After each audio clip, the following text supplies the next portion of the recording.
If you've been out and about recently, you'll have noticed there are potholes all over the place.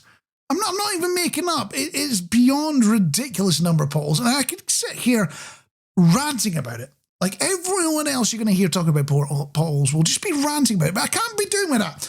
I've decided to go down a different route. And the reason is I'm telling you about this is because I need funding to make this happen, right? I've decided I'm going to make a movie of Playmobil figures set on the moon with a whole, drama, and they're getting into trouble and they need to be rescued, all that kind of stuff, filmed in potholes around where I live. I was considering doing it with Lego, but that's an oversaturated market. So instead, it's going to be Playmobil figures. Well, what do you think of that one as a concept? What do you think of the idea? Yeah, I'll go back to the drawing board. I can see what you're up to. I nipped away during that last song to go sort something out, and while that happened, I saw your messages pop up, including Hank saying, Sooty, our cat, by the way, if you're not aware of who Sooty is, Sooty, our cat, you can take over now because Marc is away, and Argonath joining in the pylon saying, yes, come on, Sooty, play us some tunes. I see what you're up to there. You're trying to usurp me. You're trying to get me to relinquish power, hand it all over to my cat, and quite frankly, that's not a bad idea. If you're not up to speed, Sooty is our cat. She lives a very luxurious life. We like to make sure she's well set for treats and things like that. The catch with that is she walks around like some form of royalty and only does the things that she's interested in doing. So as much as I'd love her to join you right now and maybe even play some songs for you and things like that, she's decided she does not want to appear. And I could try and entice her. I could even do like the thing they do in the cartoons where I could be baking like a treat-filled pie and you'll get the wafting smoke and that'll lift her up in the air and things like that. You'd think that would work. That doesn't work. Leaving, the trail of treats almost like, Hansel and Gretel or something like that. That doesn't work either. So I need to come up with a better option. So if you've got ideas on how to entice my cat to come down and join us and play some songs for you, I'm open to it. I don't know how it's happened, but we've ended up on the topic of how to convince my cat to come up and join us and become a disc jockey. No idea how we landed that, but that's the topic we are on at the moment. And a few of you have come up with your suggestions, including Argonath saying, what about picking up Sooty, that's the cat, and bringing her to your studio? That's a wonderful idea. It sounds very simple. It sounds like something I could just go and do. The problem is, Sooty hates being lifted or carried anywhere. I would be scratched within an inch of my life. It'd be blood pouring out of all sorts of places if I tried to make that happen. So no, lifting is not an option, even if I was covered in tons of padding to stop this, the I need to get away desperation from happening. Nice idea, doesn't work in reality. Hank saying a cat is a cat and she has to decide for herself. That is very true. I'm going to give her that one. And Alfie says, our Alfie would wake up when he heard me sharpening a knife on steel. He knew a joint of meat was nearby. Now, you see, we tend to use cat food. And simply shaking the packet of treats or cat food or something like that does attract her. But she knows that we use that as a technique to attract her when we need her attention to do something. So she is very wary. And she becomes very skittery. And she knows there's good things here, but there could be bad things. So that doesn't always work, but I like the thinking. I like the idea. I saw a post on social media that pointed out it is 20 years since the indoor smoking ban kicked off. Admittedly, there's still another year to go in England, but in Scotland, 2006 is when it went, no, you're not allowed to smoke indoors anymore. We're not putting up with that nonsense. And it's kind of weird because at the time, I remember it was a big deal because, hang on, what's going on here? Where did we come up with this? It feels so normal now.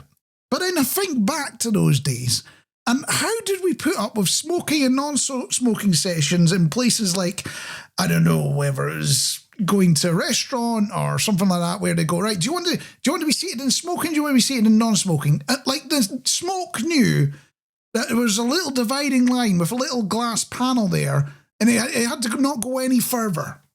About the only difference I remember in being smoking or non-smoking is whether you had an ashtray or not. Whether you're going to use it didn't matter. That seemed to be about the only difference. You still got the smoke wafting over whatever you happened to be eating for your dinner or drinking that evening or whatever it happened to be. It's kind of weird to think back that was just so normal. It was such a done thing. It's a wee natter. We were talking about the smoking ban and talking after midnight, saying, I wish it had been in effect when I was a teenager.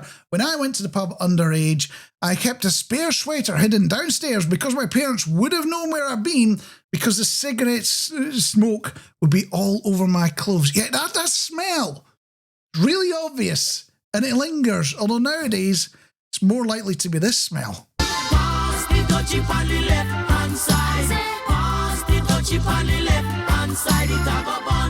Is it just me, or has weed effectively become legal now?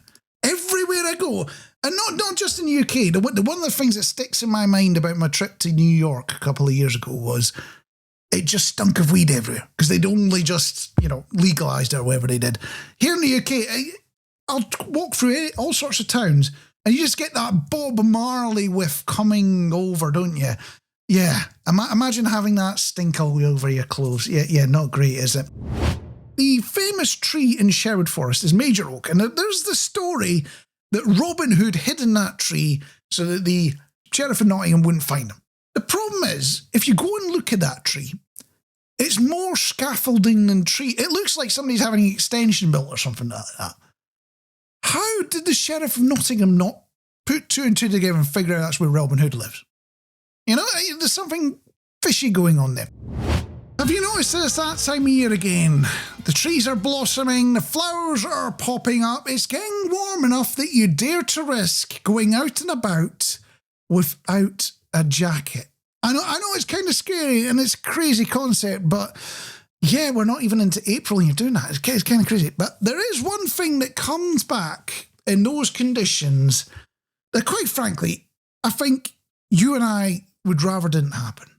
I'm, of course, talking about wasp season. And is it just me, or are they getting more leery in recent years? I got stung for the first time ever in my life recently. And I'll be honest with you, after hearing all the stories about, oh, no, you don't want to get stung, it's horrible, it wasn't actually that bad. Not what you want on a day out, but not that bad. 3 out of 10. And now that I've given them, not the most raving review, they're going to come after me for that one, aren't they? I'm learning I am a surprisingly lucky person, as I see this message coming in saying, got stung many times at work when we were hedge cutting or mowing rough areas. Yeah, I bet that wasn't fun. But you also I guess you kind of get used to it, would you? I don't know if it's one of those things you get used to. Just does one to ponder. They're going to be building some new towns. Think along the lines of Milton Keynes or Glenrothes or something like that. The towns that they built way back in the 60s, 70s, all that sort of stuff. They're going to build a whole bunch of new towns, and they've been coming up with suggestions for names. And the names in this list, if it's anywhere near official, are, I'll be quite frank with you, they're not the greatest. They've got Elizabeth Town, after the late Queen. Okay, see where you're coming from there, but it feels a bit clunky. They're thinking about Pankhurst, as in named after the suffragette. Atleeton, after, Attlee, the Prime Minister, you get it. Athelstan, the first King of England. Or Seacole, after Mary Seacole. Yeah, they're not the greatest suggestions. So I've been having to think myself over the last 10 seconds or something like that. I've come up with 3 suggestions. One of them is Townington. It's about as good as the ones they've got in there. There's Dosshole North.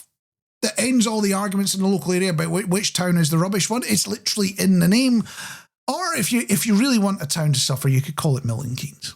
So I'm going to open this one up to you. Imagine you are put in charge of naming these new towns. So there's a brand new town coming up round the corner from where you live. Thankfully not literally, but they're going to be building one. And it's up to you to come up with a name. What names would you come up with? It's a wee natter where we're learning that we are no worse than the planners around where I live at the moment who are going, you know what? We're building a road where there used to be a coal mine. Why don't we call it Pit Pony Roads? Yeah, a bit on the nose, but you know, that's the way it works. And we've been looking at your suggestions for what they should call the new towns, because the official suggestions are a bit rubbish, aren't they? And Pond Life 21 saying Burlington, which would mean it would be named after a US department store, I believe, which would be interesting. I suppose you could get it sponsored. Anything that happened there would be sponsored by the department store, many thousands of miles away. Alfie saying tablets. I live in tablet. I like the idea of that one, just to make it sound all awkward and things like that. WAP, understanding how these things actually work, saying, try to deliver everything that was discussed at the beginning, town. It's a bit of a mouthful, and I think it would just end up being like tried town or something like that. It would get shortened a bit, but I love what you're thinking there. And Kim W, summing it all up, saying, at this rate, Trumpington.